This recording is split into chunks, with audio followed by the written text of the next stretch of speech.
Alright, so after another scintillating performance by living legend Zlatan Ibrahimovic, this time in the EFL Cup final, it got me thinking. And when I get thinking, which is not always a good thing, it gets me very curious. And when I get very curious, this happens. It's the very curious news from around the globe with the amazing Conradinho!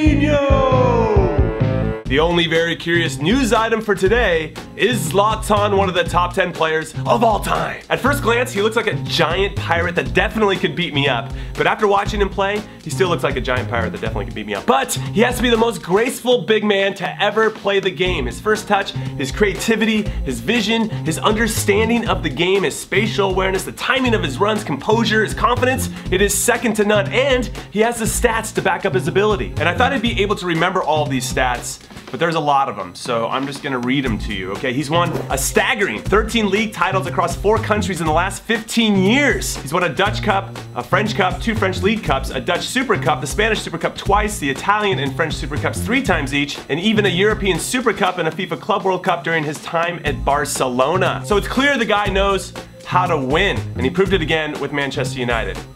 However, he's never won the Champions League or even the Europa League, and he's never been one of the last 3 finalists for the Ballon d'Or, and he's never scored a goal in a World Cup, not once, and he got to play in 2 of them. So can he be one of the top 10 players of all time without having achieved some of these other things? I don't know, which is why we're discussing it, and I'm gonna start the discussion with my list for the top 10 players of all time. And we're not gonna do any of that silly countdown stuff. We're starting right at the top, baby. And my number 1 is Leo Messi. Now, the only knock that is ever gonna be on him is that he's never won a major trophy for his country, and after losing in 3 consecutive finals, I'm not sure it's ever gonna happen. But still, he's won 5 Ballon d'Ors and countless trophies, and he's broken numerous records at only the age of 29, so he's gonna go down as the best ever to play against me. And at number 2, it's Pele, or you guys know who I'm talking about. He won 3 World Cups, 3! And he probably would have won a 4th if he didn't get injured in 1966. And he won 2 Copa Libertadores titles, and he scored 100 goals in a season 3 times, among other incredible stats. But he never played in Europe, and if he had and played against the best of the best on a regular basis and won a few European Cups, then he would have been the clear-cut number 1 choice, but he didn't, so we'll never know, and that's why he's my number 2. And at number 3, it's Diego Maradona,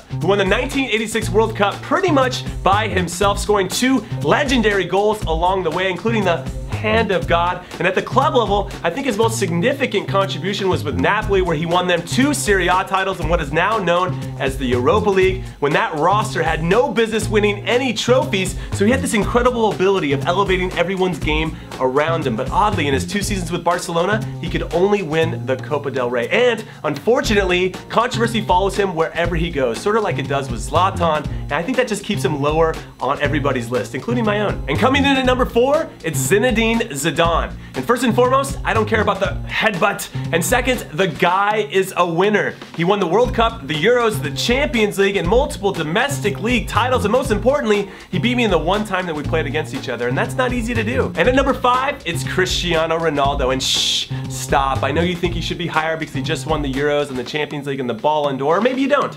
I don't know, but what I do know is that I have so much respect for how hard he's worked and how hard he has willed himself to be one of the best players in the world for such a long period of time that I think the number 5 spot suits him nicely. And at number 6, it's Johan Cruyff.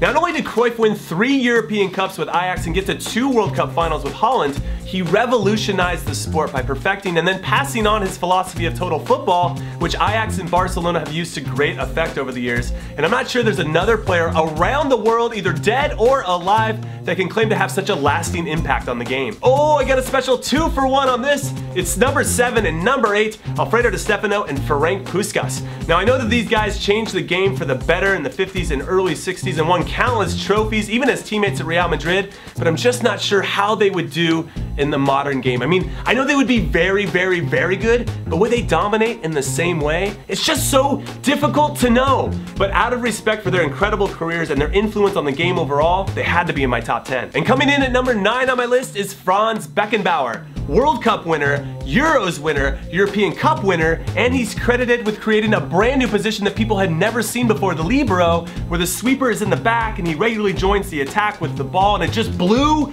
people's minds. It's like what David Luiz tries to do, but 1,000 times better, and it earned Beckenbauer the nickname of Der Kaiser, which means the Emperor, and they still call him that today. What a legend. And sneaking in at number 10 is Ronaldinho. And I know, and I expect you to argue with me on a few of my selections, but I hope it's not this one, because at his peak, let's say between 2003 and 2006, he was the best player in the world. He was unstoppable, with the likes of Zlatan and Messi and Zlatan and Frank Lampard, among many, many others, saying he was one of the best of all time. And to get that respect from your peers, especially when those peers are considered some of the best players in the world themselves, that is the ultimate.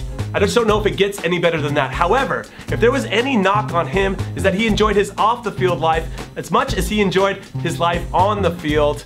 And I think we could all agree that that probably cut short on his potential, what he was capable of. But if he had been too serious, he wouldn't have been true to himself, and that would have been a shame. So I guess it all played out the way it was supposed to. So in summation, I don't know where Zlatan fits in this top 10, because I left out some significant names that deserve some recognition as well, like Garrincha, Michel Platini, Gerd Muller, the Brazilian Ronaldo, Franco Baresi, Paolo Maldini, Eusebio, Carlos Alberto, George Best, and Didi, and probably some goalkeepers as well. And those guys would be the next 10. So it'd be the top 20 Zlatan can, maybe the top 25, maybe the top 30.